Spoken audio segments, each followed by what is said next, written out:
je suis révoltée.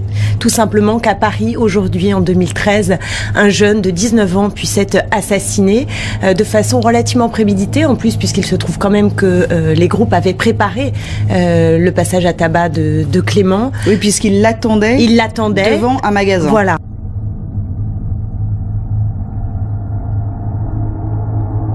Mes camarades ont vu qu'ils avaient un coup de poing américain, ils ont averti les vigiles pour qu'ils puissent, parce qu'il n'était pas question en pleine ville, dans un magasin, qu'il y ait une bagarre, ils n'étaient pas venus pour ça. Pensant que l'affaire s'était terminée, ils sont descendus du magasin et en fait il y a eu 5 skins qui leur sont tombés dessus.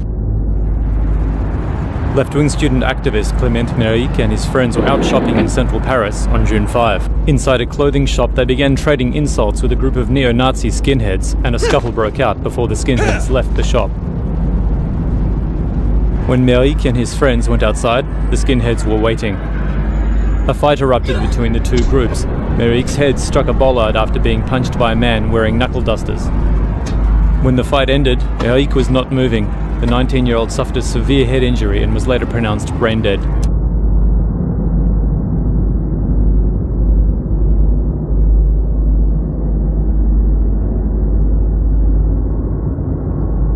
Bonjour amis internautes, vous avez l'habitude que je vous fasse des blagues. Bon, aujourd'hui c'est un peu particulier puisque nous allons traiter d'un sujet très grave. L'affaire Méric. Automatiquement on a envie de chialer. Donc pour en parler, j'ai appelé la haine à l'état brut, une personne, un cadre de la haine, donc Serge qui a lui-même été inquiété dans cette affaire, on en a entendu beaucoup parler. Alors évidemment vous allez me demander qu'est-ce que tu fais avec Serge Ayoub, quels sont tes liens avec cette personne. Bon, moi étant donné qu'il est aujourd'hui dans l'œil du cyclone, je me suis intéressé, je me suis dit, ne sachant où est le bon, où sera la vérité, je voulais savoir ce qui se passait. Et puis, ne sachant pas très bien où est le bien aujourd'hui, je vais voir le mal absolu, et pour lui poser des questions. Alors évidemment, c'était un sujet super grave, parce qu'évidemment, il y a eu la mort d'un homme, évidemment, on regrette pleinement, enfin, on regrette, je le connaissais pas, mais la mort d'un jeune homme, c'est toujours quelque chose de terrible, quoi. Bon, il y a des gens qui meurent tout le temps, mais là, il y a eu une sorte de climat absolument hystérique, médiatique, politique. On a eu l'impression que c'était la fin du monde. Qu'est-ce qui s'est passé exactement? Alors, Serge, pour ceux qui ne te connaissent pas, quand j'ai dit cadre de la haine, c'est-à-dire que tu es identifié comme étant un skin, extrême droite, ce sont les mots qui reviennent en permanence. Qu'est-ce que c'est qu'être skin? Qu'est-ce que c'est qu'être d'extrême droite? C'est un problème. À mon avis, sont tous les mêmes termes pour désigner ce qui combat le système. Quand on est un jeune en France, qu'on veut combattre le système, eh bien, on est considéré, catalogué comme quelqu'un d'extrême droite. Je pense que dans ce cadre-là, tu es aussi l'extrême droite. Oui. Le monde entier, tout ce qui est à la droite des LGBT est l'extrême droite. Merde, je savais pas parce que moi j'ai longtemps été à Dreux contre l'extrême droite, puis je me suis aperçu, suite à un sketch en fait que j'ai fait à la télévision, que j'étais devenu d'extrême droite. En fait, j'ai simplement critiqué la politique d'Israël et je suis devenu d'extrême droite. À partir du moment où vous n'êtes plus dans l'intérêt, la ligne évidemment éditoriale des médias et de la politique aujourd'hui sioniste, eh bien, on devient d'extrême droite. Toi, tu as été inquiété. On est venu te voir. On s'est rapproché de toi. Oui, on nous a impliqués dans l'affaire, à tort déjà, mais enfin, quelle importance que ce soit à tort du moment qu'on puisse impliquer cette extrême droite à tout bout de champ. C'est hallucinant ça. C'est bien les Inrocks, hein. C'est bien l'horreur. Hein. Il faudrait que je le connaisse pour qu'il soit un petit peu quand même coupable d'avoir une mauvaise pensée.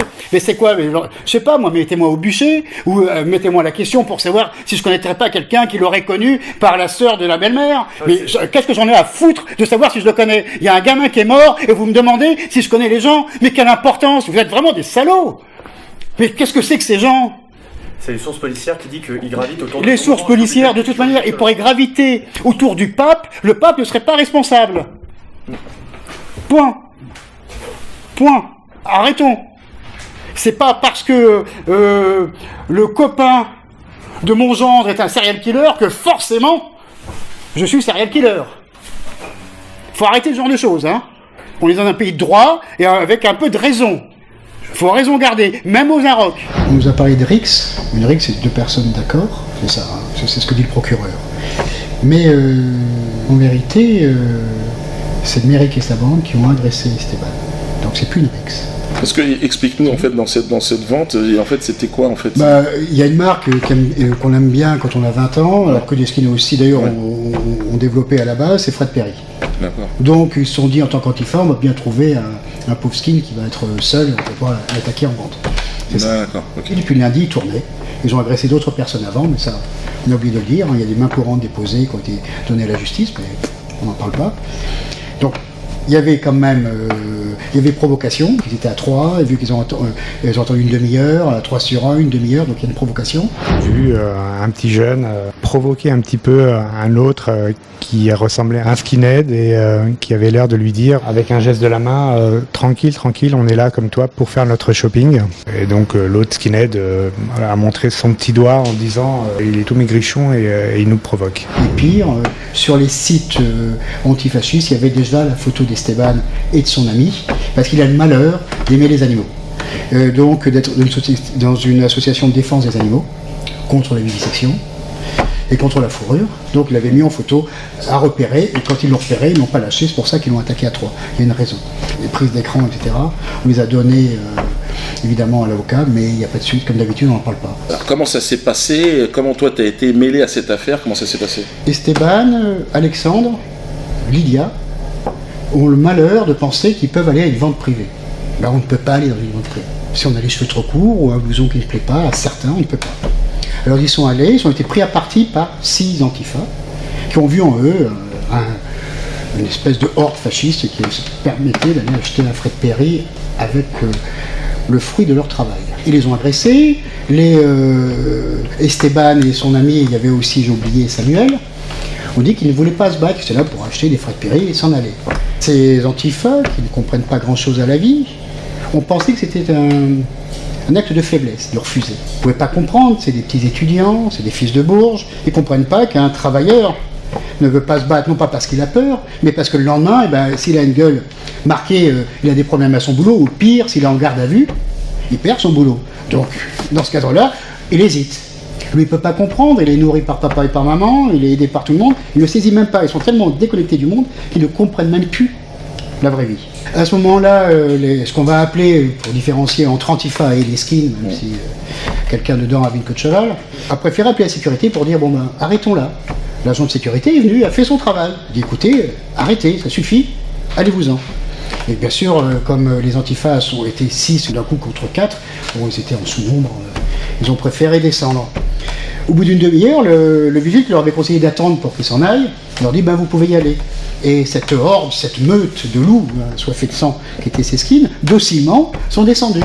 Et bien sûr, en bas, dans le hall d'immeuble, les Antifas attendaient, Méric attendait encore. Il faut savoir que Méric disait quelques instants auparavant, c'est le vigile qui dit, les skinheads, ça ne mérite pas d'exister. C'est violent. C'est incroyable. Qui a dit ça d'ailleurs? Méric. C'est les dernières paroles de Méric vivant, quelque part, c'est ça. Il ne mérite pas de vivre.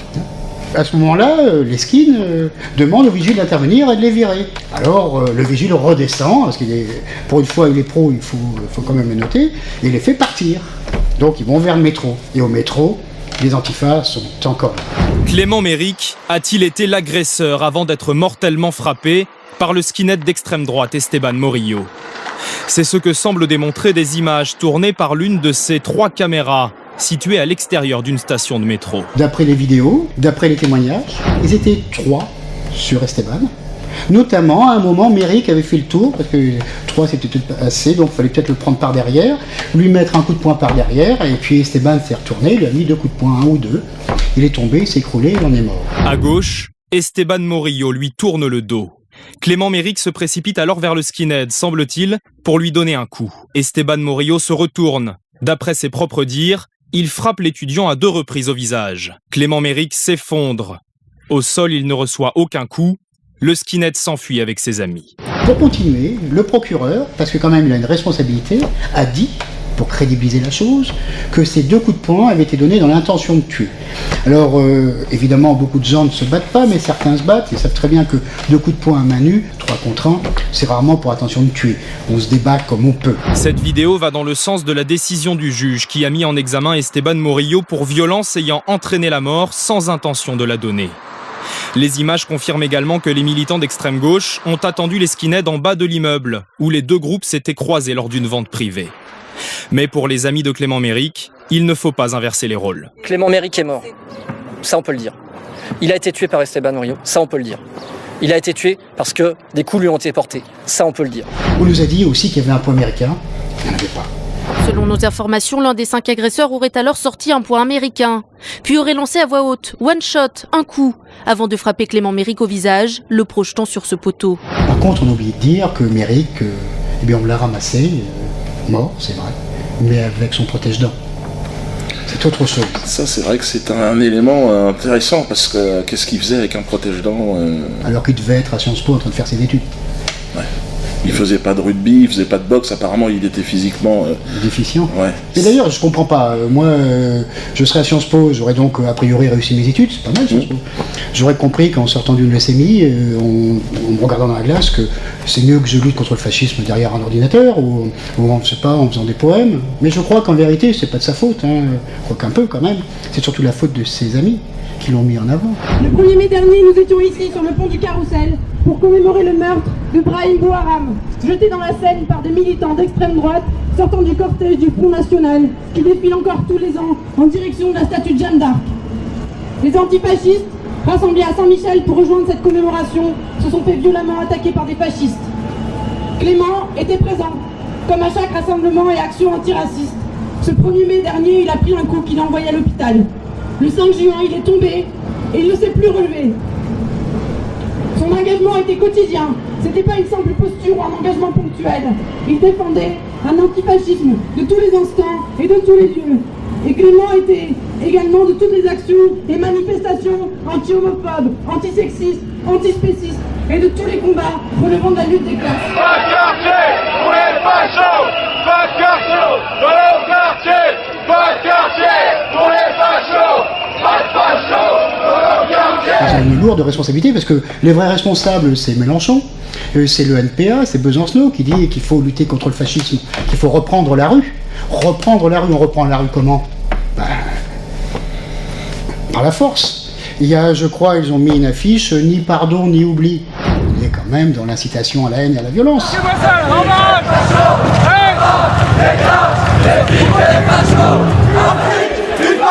Justice sociale!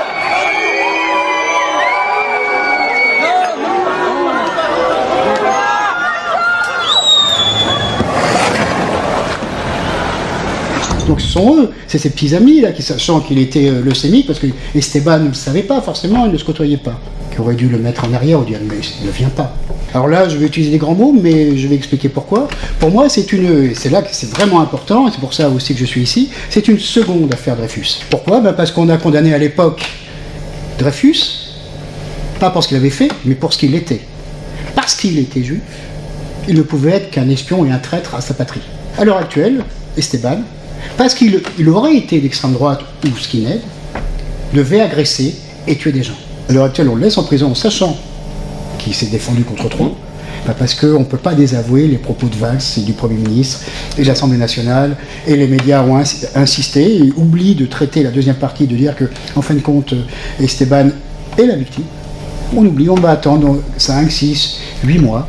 Pendant ce temps-là, ce jeune est en prison, à tort. Et ça, tout le monde s'en fout. On n'a pas laissé le temps, ni à la peine, ni à la compassion, pour tenter de désigner les grands coupables qu'on attendait tellement depuis des mois. On avait annoncé l'attaque contre la République, le réveil des ligues, le 6 février 34. Nicolas nous avait annoncé les putschs, tout y passait. Ah là, on a un mort. Alors là, c'est vraiment idéal, c'est formidable. On va pouvoir tuer ce pelé, ce galeux de l'extrême droite, radicalisé, désinhibé. Ça, c'est un grand numéro, là. Là, vraiment, je suis sidéré, moi. On n'a pas cherché à savoir, connaître, à faire une enquête. Non, d'entrée, et là, c'est devenu médiatique et même politique, et même gouvernemental, comme l'affaire Dreyfus. Un ministre, Valls, s'est permis de dire, avant le jugement, avant l'instruction, avant l'enquête, de dire que c'était un assassinat. Il a dit, en tant que ministre des policiers, pour faire plus court, à ses fonctionnaires, vous allez enquêter dans ce cadre. Imaginez-vous, vous êtes fonctionnaire sous les ordres du ministre et vous dites non, tu mens. C'est dur. C'est dur. Et lui, il a imposé ça. Ça, c'est la première forfaiture. On nous accusait d'être impliqués dans la mort, donc Valls a dit on vous dissout parce que le GNR a tué ce pauvre, et puis on s'est aperçu qu'on ne pouvait plus le dire, parce que la police n'est pas rentrée dans cette combine, là c'est trop gros. Alors on dit oui, mais alors dans ce cas-là, c'est parce qu'ils sont racistes. Mais mon bonhomme, ça fait 3 ans qu'on existe. En 3 ans, on a fait des manifestations régulièrement, autorisées, donc sans violence. Notre site, peut-être même des gens qui te suivent l'ont parcouru, il n'y a rien de raciste. C'est du social, on combat pour le respect du CDI, on combat pour nos droits sociaux, ça n'avait rien à voir. Ils sont encore trompés, ils se trompent tout le temps. La banalisation des mots, de la haine, favorise, nous le savons, dans le débat public ou sur Internet, le passage à l'acte. Et nous devons tout faire pour éradiquer ces messages de haine. Il explique que c'est vous le problème de la France, la GNR. Parce que quand ils seront plus là, ça ira mieux. Tout le monde va retrouver du travail, et puis ça sera le plein emploi, et ça sera la croissance, tout le monde achètera 5 bagnoles. Je renouvelle donc l'appel à la dissolution des groupes d'extrême droite violents. Et je demande à toutes les formations politiques de se joindre à cet appel. Il est temps de mettre ces groupes hors d'état de nuire. La violence est un cancer pour la démocratie. Et moi j'appelle au rassemblement face à ça de toutes les forces démocratiques et républicaines qui seules rassemblées peuvent faire face à ce déferlement-là.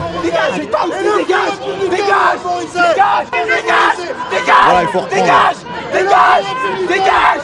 Si c'était honnête, il s'excuserait. Normalement, Valls devrait s'excuser en public. Hein. Oui. Surtout pas. Alors, je peux lui demander. Hein, oui, je peux lui demander, mais enfin bon.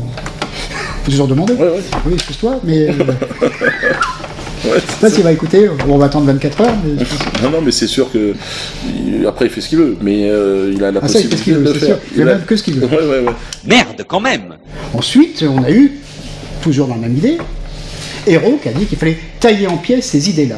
J'ai demandé au ministre de l'Intérieur, j'ai demandé à la garde des Sceaux d'étudier toutes les possibilités qui permettront de tailler en pièces, en quelque sorte, de façon démocratique, sur la base du droit, ces mouvements d'inspiration fasciste et néo-nazi et qui font tort à la République et qui font tort à la France. Quelles idées?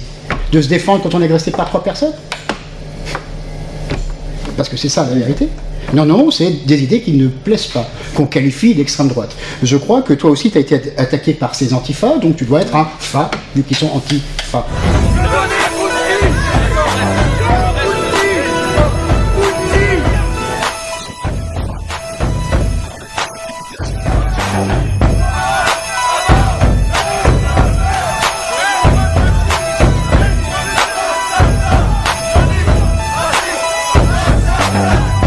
Ont balancé exactement les mêmes critiques qui vous ont fascistes, islamistes, Bounty. Alors c'était Bounty, c'est-à-dire que je sais pas ce que ça veut dire, c'est-à-dire noir dehors et blanc dedans. Bon.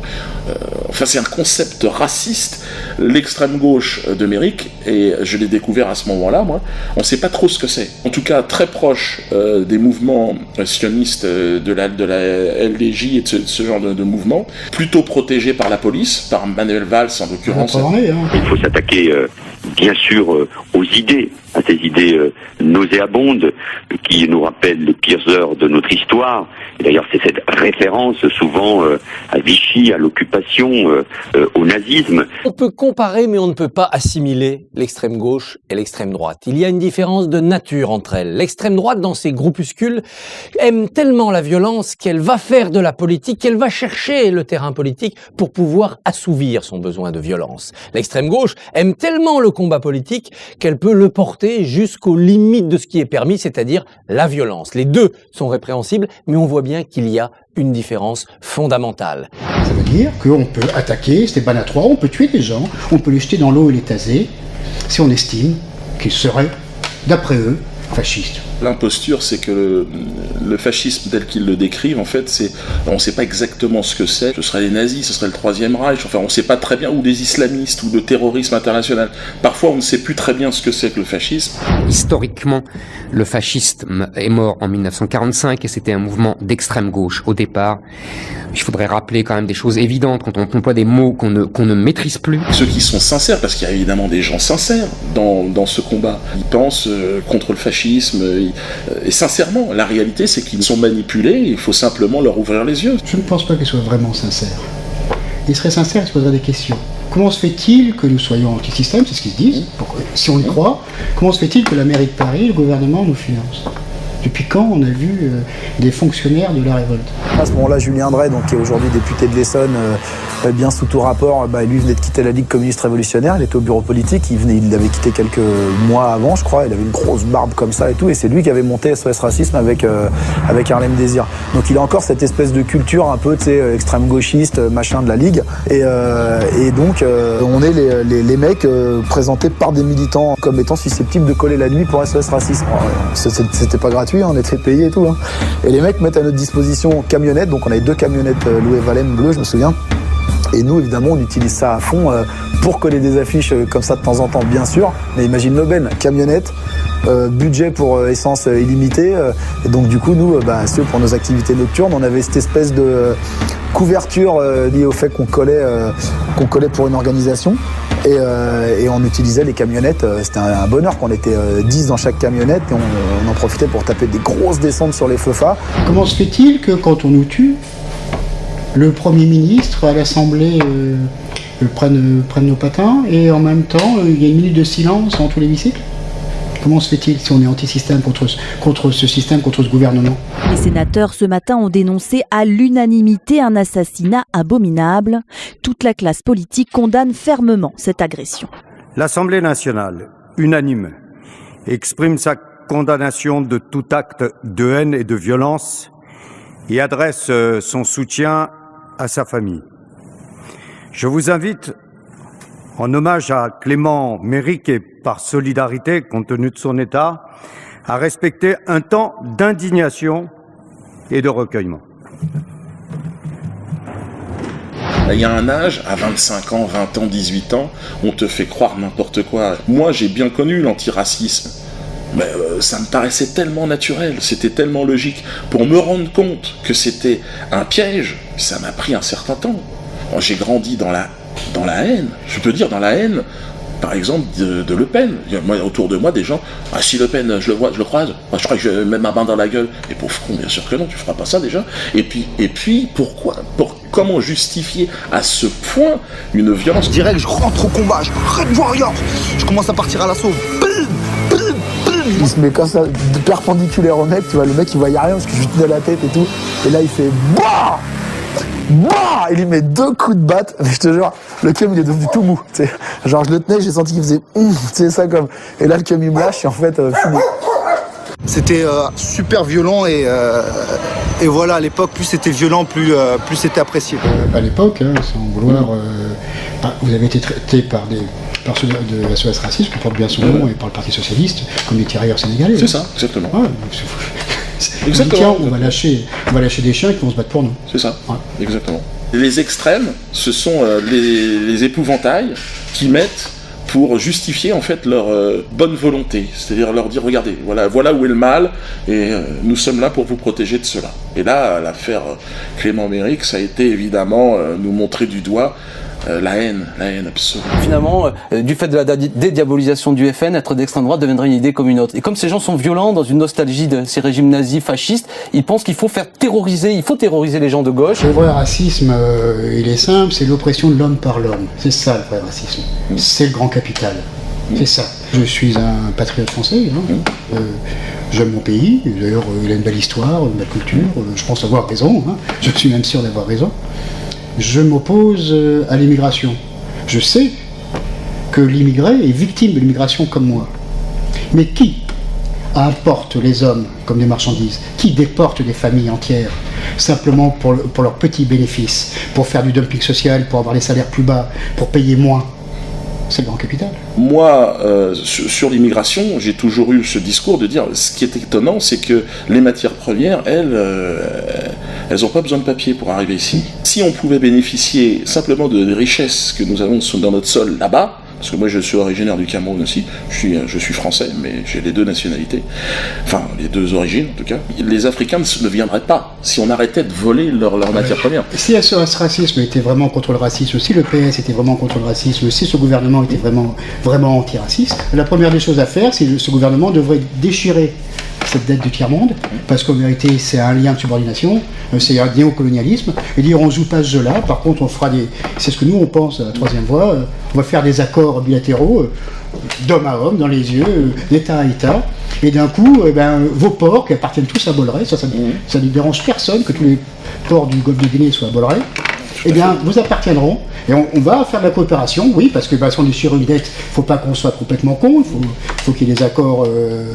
gagnant-gagnant, et on va remonter. Et là, d'un coup, je suis convaincu que les Camerounais, les Gabonais, auraient de quoi vivre bien, et nous, il y aura peut-être pour certains de l'immigration, parce qu'il y a des choses à faire. Et ça serait que là, on serait gagnant. Pour l'instant, ils acceptent que des gens soient tellement pauvres, tellement dans la merde, qu'ils sont obligés d'abandonner leur famille, leurs enfants, leurs femmes, leurs habitudes, leur bouffe, leurs fêtes, pour survivre et envoyer de l'argent. C'est inacceptable. Si on est un homme de gauche, s'ils étaient vraiment de gauche, ils ne l'accepteraient pas. Die Hauptstadt von Senegal, der Republik Senegal in Westafrika, heißt Dakar. Diese Stadt beherbergt den größten Landwirtschaftsmarkt in Westafrika. Das ist die Sandaga, der Sandaga-Markt. Wenn Sie auf den Sandaga-Markt gehen, können Sie europäisches Gemüse, europäische Früchte, europäische Kartoffeln und so weiter zu einem Drittel der einheimischen Preise kaufen.